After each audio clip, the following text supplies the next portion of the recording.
Good morning, everybody. Hope you're having a good day today. Good Wednesday.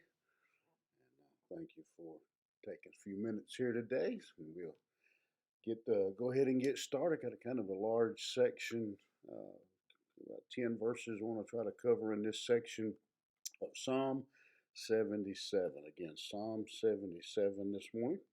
And we'll be finishing that up. And again, this psalm is, I've said this several times, and but it's a good psalm to kind of maybe keep in your mind of dealing with despair when things are not going according according to the way you think that you'd like for them to, and times are tough, um, and so it's again good psalm for you to remember and to think about. I'm trying to get my computer over to the 77th Psalm while we talk. I was in the Gospel of John there and reading a little bit. So there we go. And we'll be picking up this morning in the 13th verse. And we've seen really, Asaph has given us three or two so far. We'll look at the third one today. Kind of his model, his pattern for dealing with his situation. One of them, and we've talked about this numerous times, he cries out to God. He calls on God boldly, plainly, clearly in those first 9 verses. Then in verses 11 through 12, we looked at yesterday, is a good tool for us um, to have, and it's not just a good tool for us to use, but I think it's just um, again a sense of a sign of the gratitude we have to God, and that is he recalls, he remembers, as he says in verse 11, I will remember the works of the Lord. And so it's good for us not to be forgetful, for us to keep in mind the things that God has done and how He has delivered us. And because of remembering those things, that leads then to this third section where he says, again, because I know God has delivered me in the past, I can depend on God to deliver me, or the word redeem comes up. I can count on God today. And so that's, again, a great lesson for us about having a good memory of the things that God has done. And he's going to go back, and he's looking over back over Israel's history. Um, and he remembers how God brought the Israelites out of Egypt, how he delivered them to into the promised land, into Canaan. And because of that, that allows him to have hope and confidence for his circumstance. And so, if God had done such a mighty work as to be able to divide the Red Sea and bring the plagues and feed and provide water for the Israelites and defeat all the enemies to get them into the promised land, then he believes that God will continue and that God is able to deliver him. And so we see as we begin here in verse 13, he says, Thy way, O God, is in the sanctuary. Who is as great as our God? And so what Asaph does that is a good example for us is he is trusting the way of God. We don't always understand the things that God is doing, but he says here, I know that God is holy. I know that God is great. I know that there is no one to compare to our God. Who is so great a God as our God?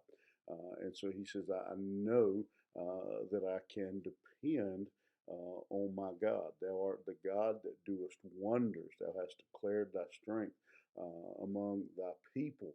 And so again, he is basing his future on what God has done. He has proven himself over and over to be God, and I think today that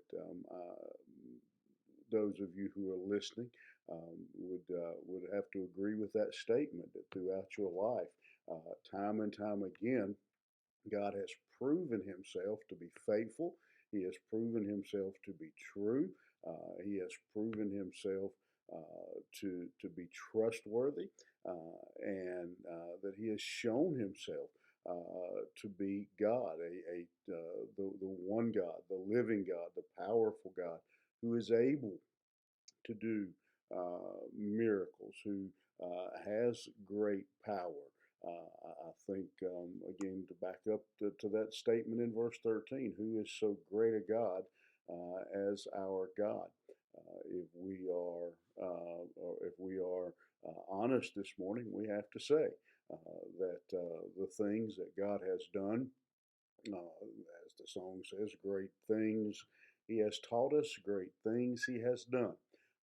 And so we look at that, and that gave Asaph here confidence moving forward. And in verse 15 begins to list some of those things. Thou hast with thine arms redeemed thy people, the son of Jacob and Joseph, Selah. The waters saw thee, O God, the waters saw thee. They were afraid. The depths also were troubled. The clouds poured out water. The skies sent out a sound. Thine arrows also went abroad. The voice of thy thunder was in the heaven. The lightnings lightened the world. The earth trembled and shook. Thy way is in the sea, and thy path is in the great waters, and thy footsteps are not known.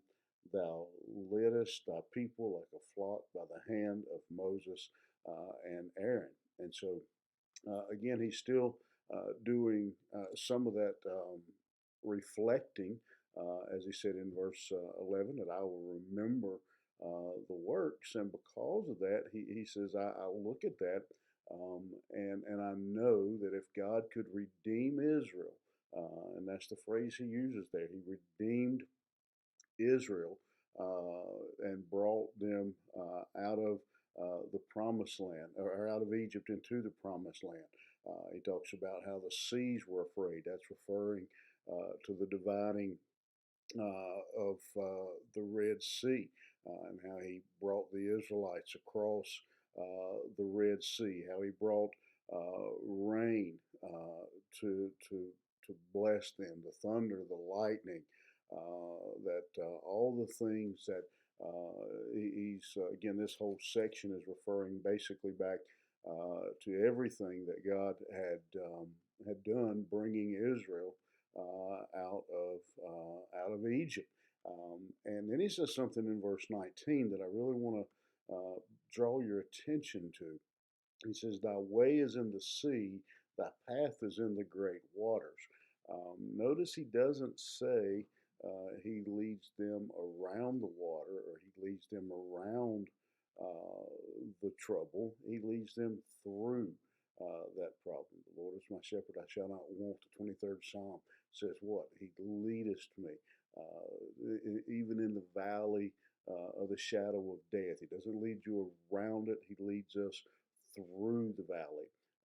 We don't know, his footsteps are unknown, it says in verse 19. We don't necessarily know where he's guiding, but we know that he is guiding. And so this psalm just again serves as a reminder that if God redeemed his people then out of Egypt, and he has, if you're a child of God, he has redeemed you, and you have been redeemed. And many times in life, our problems, our troubles seem bigger than than we think there's an answer for. We think there's no answer to our situation, but he reminds us here that sometimes God leads us through the troubled waters, but he leads us through the waters. He doesn't leave us in those situations. And so Asaph says, Simply, I'm going to trust God because I've always been able to trust God. I'm going to follow Him because I've always been able to follow Him. Yes, He's led me, and Asaph says it. Yes, that we've been through some troubled waters. We've been through some rough waters, some great waters is what he calls it in verse 19. But he says, I would rather follow God and know that I'm following Him than to try to make it on my own. And so this morning, as we wrap up this psalm, I hope you'll take these words and my stumbling explanation um, and allow the Holy Spirit of God to clarify and place that into your heart, that comfort, that encouragement, um, that we have a God that has demonstrated throughout history great power, great love, great mercy. And because of that, you can trust Him and follow Him through whatever circumstances your day, your week may have in store. All right, you have a great day. Trust Him to lead you even through the great waters. Have a great day. We'll see you back here tomorrow morning.